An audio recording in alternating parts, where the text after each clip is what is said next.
जिम्मेदार नेता जो मंच पर हैं और सिविल में भी बड़ी संख्या में कार्यकर्ता साथी पत्रकार, मैं सबसे पहले शाहजहांपुर के अपने सभी कार्यकर्ता नेताओं का बहुत बहुत धन्यवाद और आभार व्यक्त करता हूं। इसके साथ साथ मैं यहाँ के सभी कार्यकर्ताओं को जो पिछले 2 दिन से आज और कल लगातार रह करके समाजवादी पार्टी के जो वरिष्ठ नेता जिन्होंने बहुत जानकारी आपको दी है, मैं ये जानता हूं कि ज्यादातर लोगों ने उनको सुना होगा। ये अलग बात है कि आखिरी में जब अटेंडेंस ली गई तो थोड़े कम थे, लेकिन बड़ी संख्या में लोगों ने सुना यहां पर। और आज जो सुबह से सुन रहे होंगे, जिन्होंने प्रोफेसर लक्ष्मण यादव जी को सुना होगा, बहुत सी बातें आपकी समझ में आ गई होंगी और ये भी समझ में आ गया होगा कि हमारे आपके सामने चुनौती क्या है, कितनी लंबी लड़ाई है हमारे सामने। शाहजहांपुर वो ऐतिहासिक धरती है जिसने आजादी की लड़ाई में अपनी आवाज सबसे ज्यादा बुलंद की। और जो लोग शाहजहांपुर के इतिहास को सही तरीके से जानते होंगे, उन्हें पता होगा कि मैनपुरी से कितना पुराना रिश्ता यहां के क्रांतिकारियों से रहा। जो लोग इतिहास के पन्नों में मैनपुरी कॉन्स्पिरेसी को पढ़ा होगा, वो जानते होंगे कि सबसे पहली लड़ाई और उस समय क्रांतिकारियों को तैयारी करने के लिए और क्रांतिकारी तैयार हो उसके लिए दल बनाने के लिए, अगर कोई उस समय लोगों को ट्रेनिंग दे रहा था तो ज्ञानराज दीक्षित जी ट्रेनिंग दे रहे थे। उन्हीं के साथ हमारे आपके शहीद जिनको हमेशा हम लोग याद करते हैं, राम साहब बिस्मिल, उन्हीं के साथ रह करके मैनपुरी कॉन्स्टिट्यूंसी का सबसे पहला केस लगा था। और आजादी की लड़ाई में अपनी जान निछावर करने वाले राम प्रसाद बिस्मिल, रोशन सिंह और अशफाकुल्लाह खान को हम लोग नहीं भूल सकते। उनके साथ साथ न जाने कितने क्रांतिकारियों ने जान दे दी, आजादी की लड़ाई में अपनी जान निछावर कर दी, शहीद हो गए। उसके बाद हम लोगों को ये अपना आजाद भारत मिला। मैं अपने नेताओं को धन्यवाद देना चाहता हूं कि उन्होंने संविधान की शपथ दिलाई और ये शपथ जो हमने प्रस्तावना की दी है, यही संविधान की हमारी मूल भावना है। कैसे गैर बराबरी खत्म हो, कैसे राजनीतिक आर्थिक रूप से गैर बराबरी खत्म हो, और जिस संविधान को बाबा साहब भीमराव अम्बेडकर जी ने दिया, आज सबसे ज्यादा खतरा अगर किसी पर है तो वो हमारे संविधान का है। और याद रखिए समाजवादी साथियों, जिन्होंने सुना होगा, अखबार पढ़ते होंगे, जिन्हें जानकारी होगी, ये बात कोई हवा नहीं है, हवाई बात नहीं कही गई है कि अगर भारतीय जनता पार्टी दोबारा आ गई तो हो सकता है हमारे आपके वोट डालने का अधिकार भी छीन ले। इस बार 24 में अगर आ गए तो जो हमें बाबा साहब भीमराव अम्बेडकर जी ने अधिकार दिया, एक वोट का, ये भारतीय जनता पार्टी वो वोट का अधिकार भी छीन लेगी। अगर अधिकार हमारा छीन गया तो सोचिए, क्या हम सरकार बदल पाएंगे? क्या हम लोग परिवर्तन ला पाएंगे? क्या हम बड़ा बदलाव कभी कर पाएंगे? इसलिए हमारे आपके सामने जहां चुनौती है, वही बहुत लंबी लड़ाई है जिसको हम लोगों को जीतना है। वैसे तो हम लोगों ने जब चुनाव के समय पर चुनावी जनसभा देखी थी और यहां पर कितना कार्यकर्ता नेता बैठा है, वो सब चुनावी सभा में आया होगा। जब मंच पर मैं बोलने आया तो मैंने देखा था पूरा मैदान भरा पड़ा था, जन सैलाब था। और शायद शाहजहांपुर की धरती ने इतना बड़ा जन सैलाब एक जगह कभी नहीं देखा था जितना उस समय 22 के चुनाव में जन सैलाब के समर्थन दिखा था। और उस समय लगा कि समाजवादी पार्टी का कोई मुकाबला नहीं कर पाएगा, सबकी सब सीटें समाजवादी पार्टी जीत जाएगी। लेकिन जब परिणाम आया तो परिणाम जब हम लोगों ने देखा तो हमारी समाजवादी पार्टी का खाता भी नहीं खुला, हम शून्य रह गए। जो लोग जीत रहे थे वो हरा दिए गए। ये विधायक राजेश यादव जी बैठे हैं, उनके क्षेत्र के लोग भी बैठे होंगे, उनका रिजल्ट भी आप जानते होंगे। आपने तो जिता दिया, लेकिन बताओ प्रशासन और भारतीय जनता पार्टी ने उन्हें हरा दिया कि नहीं हरा दिया? वो जीत गए लेकिन हरा दिया। इसी तरह नीरज मौर्य, अगर हमारा ही साथी किसी और दल में न गया होता तो बताओ नीरज मौर्य जीत गए होते कि नहीं जीत गए होते? नीरज मौर्य आज विधायक होते, राजेश यादव विधायक होते, और ये हमारे तनवीर लगातार लड़ रहे हैं। और 9 बार के विधायक का मैंने चित्र देखा है 2 दिन से। 9 बार के विधायक का, ये जो 9 बार विधायक रहे हैं, इस जिले में 3 कैबिनेट मंत्री हैं, और पहले ये नगर विकास मंत्री थे, और आजकल पूरे खजाने का कब्जा है इनके पास। आपने सड़कें देखी कैसे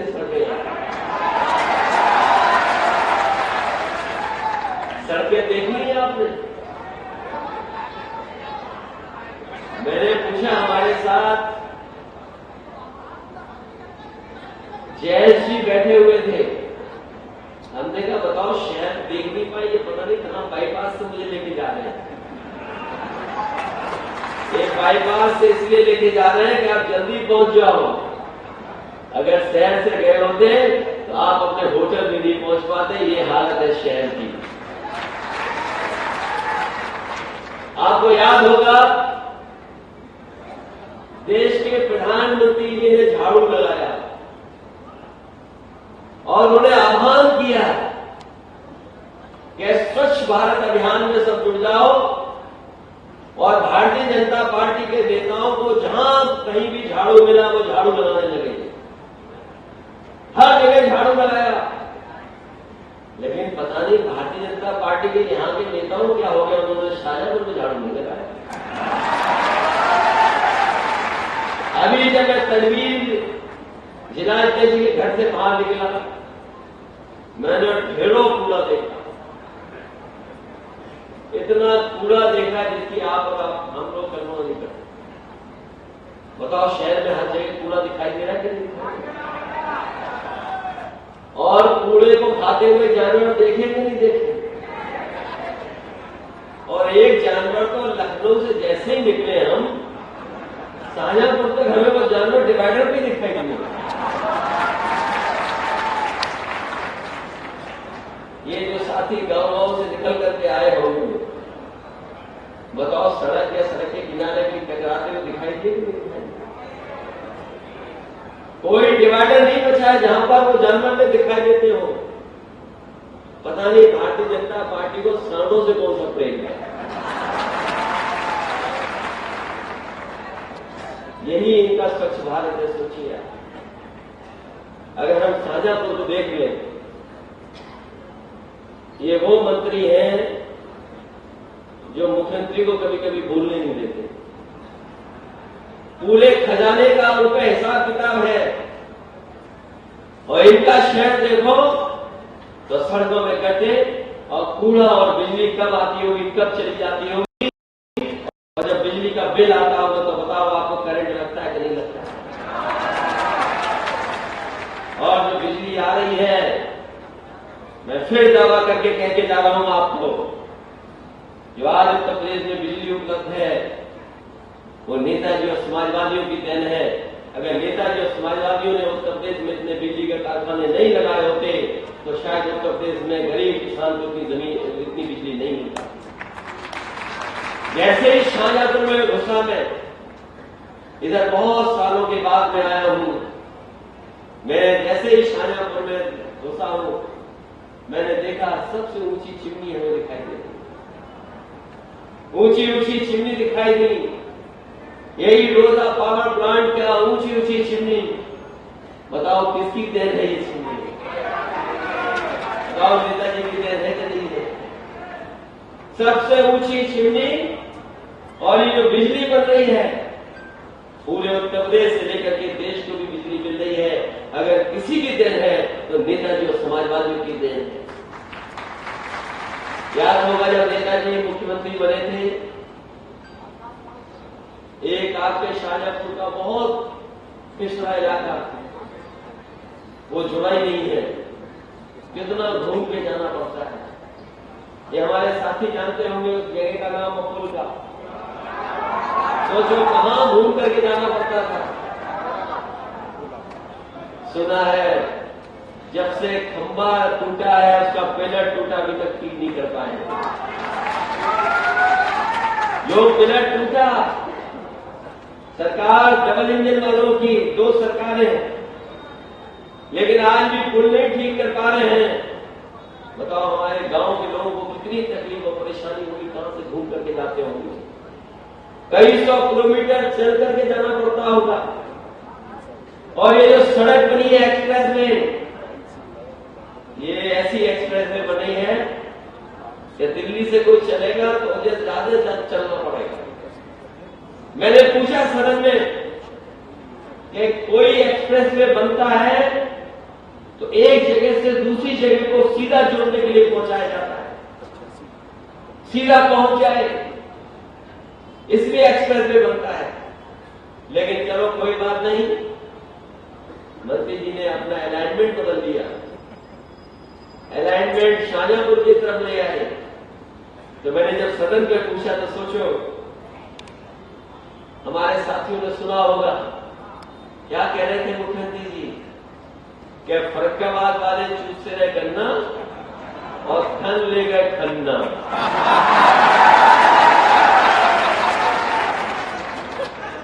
ये कौन सा धन लिया जा रहा है, इसकी भी जांच होनी चाहिए। एक्सप्रेस वे बने अच्छी बात है और शायद समाजवादियों से अच्छा बने, जो समाजवादियों ने बनाया उससे अच्छा बने तो और अच्छी बात है। लेकिन ये धन कौन ले जा रहा है? और ये ऐसा हाईवे है, ये सरकार का हाईवे नहीं है, इस गलत फहमी में जरा कोई, ये सरकार का हाईवे नहीं है, ये प्राइवेट हाईवे, ये किसी को दे दिया गया है, किसी उद्योगपति को दे दिया गया, वो हाईवे है। हम लोगों ने तो एक्सप्रेस वे हाईवे इसलिए बनाया कि हमारे आम लोगों को फायदा हो, हमारे किसान और गरीबों की अर्थव्यवस्था बेहतर हो, तो उसके लिए हाईवे बनाया। लेकिन बीजेपी हाईवे जो बना रही है वो उद्योगपतियों को कैसे लाभ पहुंचे उसके लिए एक्सप्रेस वे बन रहा है। और जो लागत का हिसाब किताब लगाते हैं, मैं उनसे कहना चाहता हूं कि जो हिसाब किताब कभी कोई सदन में लगाते थे कि देखिए हमने सस्ता बनाया है, लेकिन कभी हिसाब किताब लगाओगे अगर सबसे ज्यादा लूट किसी सरकार में हुई है एक्सप्रेस वे के नाम पर तो वो भारतीय जनता पार्टी की सरकार में हुई है। चाहे वो बुंदेलखंड एक्सप्रेस वे हो, चाहे वो गंगा एक्सप्रेस वे जो आपके यहां से बन करके जा रहा है।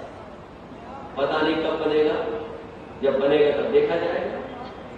लेकिन उससे पहले बीजेपी के लोग बताएं डीजल की कीमत क्या है, पेट्रोल की कीमत क्या है। बताइए साथियों, आपने तो डीजल पेट्रोल खरीदा हुआ है, क्या कीमत है आज? और जो लाल वाला सिलेंडर कहां पहुंचा दिया?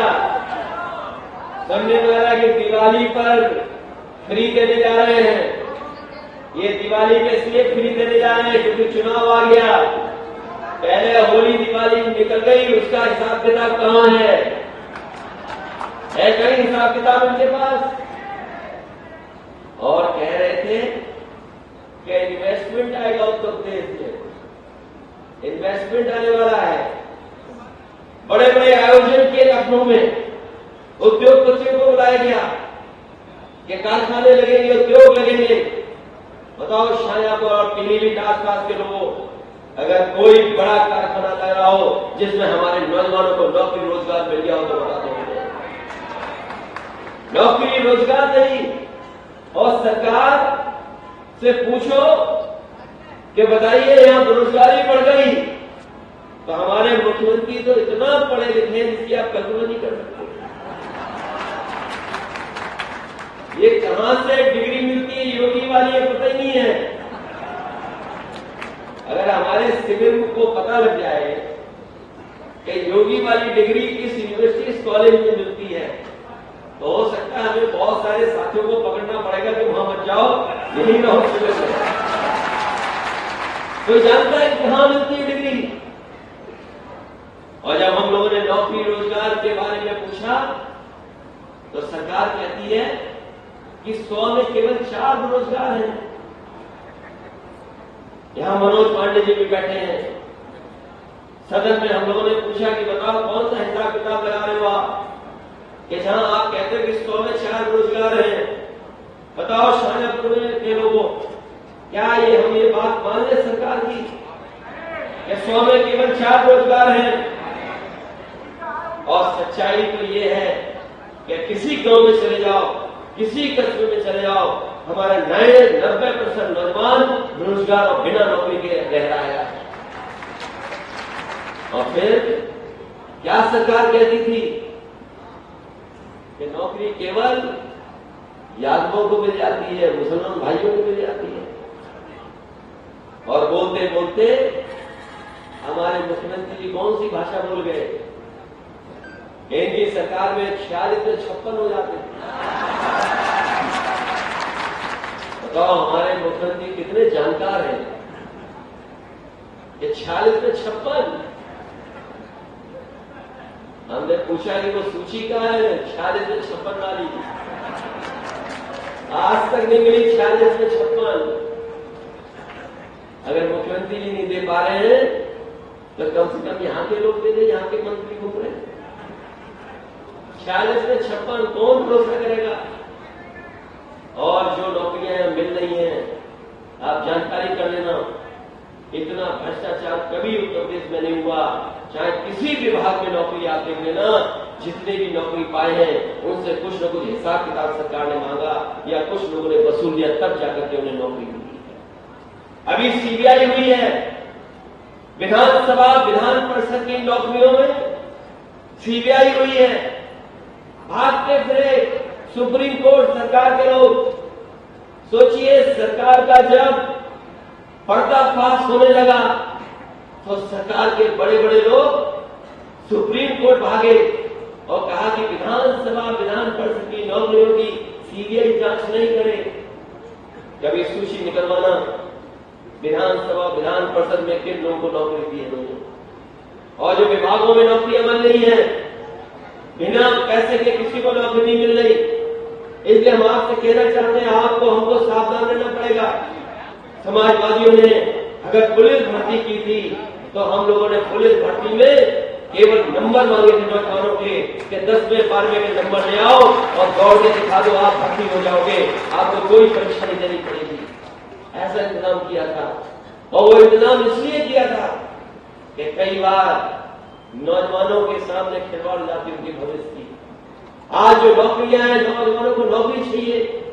बताओ नौकरियां हैं कहां पर, रोजगार कहां है? और जो आउटसोर्स की व्यवस्था है वो बताओ आपके हमारे अधिकारों को छीन रही कि नहीं छीन रही? जो आउटसोर्स की व्यवस्था है ये परमानेंट नौकरी नहीं है, ये आधी अधूरी नौकरी है। अभी तक तो सरकारी विभागों में आउटसोर्स था। ये जो अग्निवीर है, जो फौज की भर्ती है, बताओ आउटसोर्स से कम है क्या? ये अग्निवीर की भर्ती भी आउटसोर्स जैसी है। और अभी पहला नौजवान शहीद हुआ 19 साल का, 19 साल का नौजवान शहीद हुआ, उसे कोई सरकार की तरफ से सम्मान नहीं मिला, न शहीद का दर्जा मिला। और जब वो आया तो कोई सरकारी लोग नहीं आए थे, फौज के लोग उसके घर छोड़ने नहीं आए थे। एक प्राइवेट एम्बुलेंस पर उसको छोड़ करके चली गई थी। सोचो, ये कहते हैं हम राष्ट्रभक्त हैं, हम देशभक्त हैं। लोग जो लोग देशभक्त हैं वो अग्निवीर जैसी टेम्परेरी नौकरी नहीं देंगे। और मैं कहना चाहता हूं, जो सच्चे राजभक्त होंगे वो पहली जैसी हमारे नौजवानों को नौकरी दिलाने का काम करेंगे। और मैं समाजवादी साथियों से नौजवानों को कहना चाहता हूं, जैसे पहले फौज की भर्ती होती थी वैसे ही फौज की भर्ती होगी, तब हम उसे मानेंगे पक्की नौकरी, वरना उससे पहले हम अग्निवीर को पक्की नौकरी नहीं मानेंगे। इसलिए लड़ाई बहुत लंबी है, बहुत लंबी लड़ाई है। हमें आपको हर चुनौती का मुकाबला करना पड़ेगा, हर तरह की परिस्थितियों का मुकाबला करना पड़ेगा। हम कार्यकर्ता नेताओं से कहना चाहते हैं कि हमारी आपकी बहुत लंबी लड़ाई है। हमारे मंच की लड़ाई, आपस की लड़ाई तो हम लोग जब चाहेंगे तब खत्म कर लेंगे, लेकिन अगर हम 24 छूट गए तो इसकी भरपाई कभी नहीं होगी, ये याद रखना चाहते हैं। मैं ये जानता हूं कि जो कुछ थोड़ा बहुत आपसी दूरियां हैं वो मंच पे तो हो सकती हैं, लेकिन हमारे गांव में रहने वाले कार्यकर्ता और साथी के अंदर कहीं दूरी नहीं है। इसलिए हमारे तमाम साथियों से अपील है कि ये चुनाव 24 का चुनाव अपने भविष्य का चुनाव समझना, आने वाली पीढ़ी का चुनाव समझना। और इसलिए मैं अपील कर रहा हूं, ये शाहजहांपुर की धरती, ये शहीदों की धरती रही है। यहाँ के तमाम अनगिनत लोगों ने इस देश को आजादी दिलाने के लिए अपनी जान तक निछावर कर दी। इसलिए संविधान बचाने के लिए हमारी आपकी जिम्मेदारी है। संविधान बचेगा तो हमारा आपका भविष्य भी बचेगा। ये जो शिविर चल रहे हैं ये इसलिए भी जरूरी है कि हमारे कार्यकर्ता जागरूक हो चीजों को लेकर कि हम लोग कितने जागरूक हैं। हालांकि हम लोग गठबंधन के हिस्से हैं, इंडिया गठबंधन के हिस्से, लेकिन याद रखना हमारा और आपका कोई रास्ता निकाल सकता है तो वो पीडीए है। पीडीए के अलावा कोई दूसरा रास्ता नहीं है। जब तक हम अपने पिछड़े दलित अल्पसंख्यक भाई और अगड़ों का साथ लेकर के चलेंगे तो एनडीए का मुकाबला हमारा पीडीए कर ले जाएगा। कोई मुकाबला नहीं जो इतना हम लोग अगर करना चाहेंगे तो। ये जो पीडीए है यही हराएगा एनडीए को। एनडीए की हवा खराब है, पीडीए से। और जो लोग थोड़ी बहुत साजिश और षड्यंत्र कर रहे हैं, कभी कभी हम सोचते हैं कि हम लोगों को कितनों से मुकाबला करना है। याद कीजिए, सपा और बसपा का भी अलायंस हुआ, लेकिन बीजेपी बाजी मार गई क्योंकि हम लोग बूथ और गांव में तैयार नहीं थे। हम खुशी मना